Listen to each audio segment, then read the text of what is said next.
The Bruins are in the building as they get set to take on the Minnesota Wild. The bucket hat for David Pastrnak, as we've seen on this road trip. It's been a successful one for the Bruins as well. Goes perfectly with the Stadium Series sweater jersey. Yes, it has just to be unveiled. It has to be. By the way, we had a Hampus Lindholm Stadium Series jersey in studio.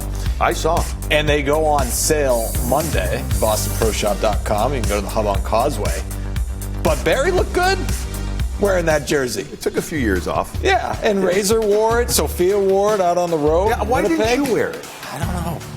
I guess I just didn't want to go along with the crowd. Probably didn't have one big enough for the shoulders and arms. Yeah, getting after it, no big deal. Billy Jaffe, Gigi Marvin here. Good to see you here on Bruins Breakaway Live. Absolutely. Presented by Granite City Electric Supply. Looking forward to the finale of the road trip for the Bruins. Of course, Gigi, we got to bring you in, right? Playing Minnesota. I mean, that just makes sense. That was just kind of you. Just hometown girl gets to talk about the Wild and how the Bruins are going to win, right? Yeah, absolutely. Well, it'd be nice to have a playing a good team, though. It is a good team. That got a little bit better. Very fun to watch. A little bit. Yes, but they're very impacted by injuries. Stop me if you've heard that before with an NHL team. Yeah, and the Bruins have been banged up all season long, although they just got two big pieces, to say the least, back in the form of Charlie McAvoy and David Pastrnak, but no Victor Arvidsson tonight, Jonathan Aspro not in the lineup either. That loss of both players, but in particular with Jonathan Aspro, is enormous. And there's no way you had that on your bingo card that I would say that October 10th or whenever the season began. So credit to Jonathan for making himself a very viable, more than viable, a very important member of this team, and the way that he plays and the type of minutes and just his overall attitude. And we talked about this yesterday on Morning Brew with Razor and I about how he's actually the guy lately that has gone on to other pairs to settle it down. And with that said, that is not an easy thing to do in your first ever full NHL experience. It's not. And he's second on the team with +8. And so he can, as you say, he's versatile. He can play with anyone.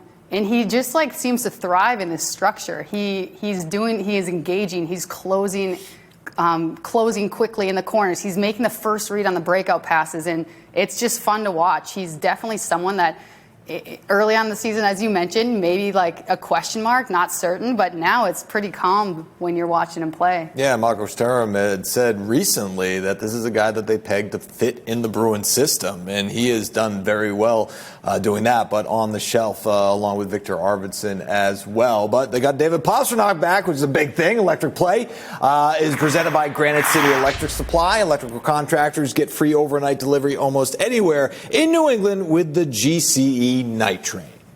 Here's Pastrnak, walks in, shoots, he scores!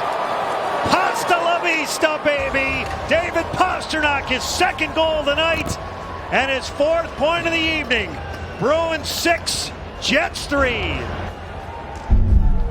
All David Pastrnak has done since missing 5 games before he was back in the lineup for the game against the Blues was pick up 2 goals and 5 assists, 7 points in 2 games. No big deal for number 88. And by the way, Morgan Gigi was the team leader in points for a very short time. And then Pasta gets the 4-point game against Winnipeg, and he's leading the team once again. Just incredible. It is incredible. That's the word that comes to my mind. And what I love, he's gone, so you kind of wonder, are the legs going to be there? Are you going to be mentally sharp? Well, he was mentally sharp. He's in the right places on the ice. He anticipates the puck so well, and he's just making good reads. That backhand pass, just a smart play, put it on net, good things happen. And this one also, he knew Zadorov had no other option but to throw it down the wall. What does he do? Already's anticipating it, getting it, popping out to his linemate for a good goal. 4 points, 4 different ways. That was the thing, so it wasn't just Pasta power play. It wasn't, right, you know what I mean? The empty net was nice, but overall, he's doing it in all different situations, too. Here's the other thing, too. All right, first of all, he has a track record, right? We've seen it now for the last, 5-6 years. But to me, this year, and I look at shooting percentage an awful lot. He's right at his career average, 13.5%. So this is quote unquote normal for him right now. He's not doing anything, off the charts crazy. Although you look at it, and you're like, how does he keep doing it? But that's why he's one of the superstars. We're seeing him.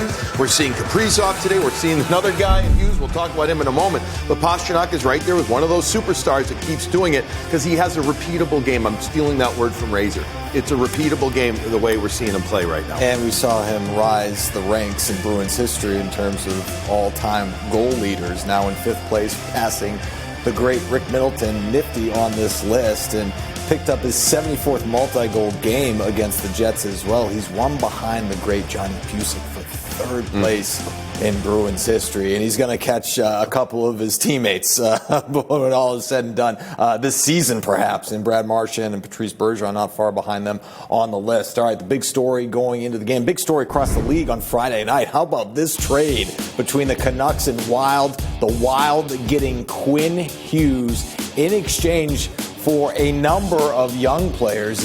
Buyam, who had a big game for the Canucks in his debut against the Devils. They won their game.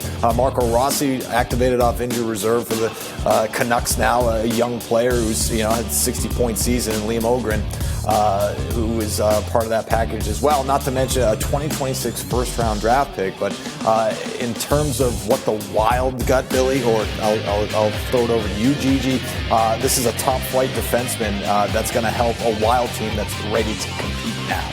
And that's their mentality. I mean, Billy Guerin went all in with the Kaprizov deal, the most richest contract in NHL history at the time, $17 million average annual value. So get Quinn Hughes, who is such a star defensively and offensively. He has the legs to get out of dangerous positions. He can walk the line with ease. He's able to explode out of corners and pivots and turns. Watch how he opens his hips up here just to give himself a better angle, drop pass, make a play at the net. I mean, he's just going to be a fun player to watch in the Wild jersey. Yeah, I mean, this is a mammoth contract, mega deal, whatever you want to call it. This does change the landscape in the NHL, not just the West, in the NHL. Now, the one bad thing or tough thing for Minnesota is that they're already in the brutally difficult Central Division. They're going to have to play, most likely, Dallas in the playoffs. I mean, Colorado, in theory, should continue to lead the way. With that said, they have set themselves up for at least this year, probably next year.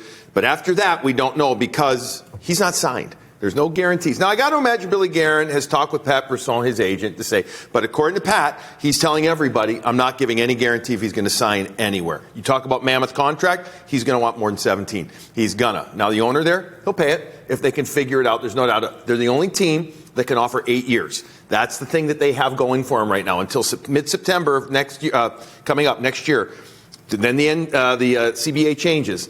Then it's a 7-year deal max. So he has an 8-year contract if he wants to stay with Minnesota there. And they have a full year to say, hey, look at all the lakes we have up here. Come play hockey all the time up here.